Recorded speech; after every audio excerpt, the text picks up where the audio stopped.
దేవుని పరిశుద్ధ నామములు అందరికీ వందనములు. వాక్యమును ధ్యానించుకుందాం.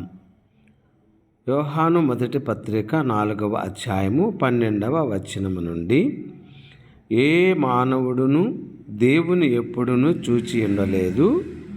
మనము ఒకరినొకడు ప్రేమించిన ఎడల దేవుడు మన యందు నిలిచి ఉండును. ఆయన ప్రేమ మన యందు సంపూర్ణమగును. దీని వలన మనము ఆయన యందు నిలిచి ఉన్నామనియు ఆయన మన యందు ఉన్నాడనియు తెలుసుకొనుచు ఉన్నాం. ఏలయనగా ఆయన మనకు తన ఆత్మలో పాలు దయచేసి ఉన్నాడు. మరియు తండ్రి తన కుమారుని లోకరక్షకుడుగా ఉండుటకు పంపియుండుట మేము చూచి సాక్ష్యమిచ్చుచున్నాం.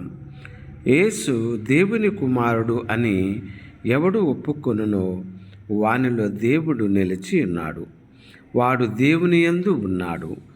మన ఎడల దేవునికి ఉన్న ప్రేమను మనము ఎరిగిన వారమై దానిని నమ్ముకొని ఉన్నాము.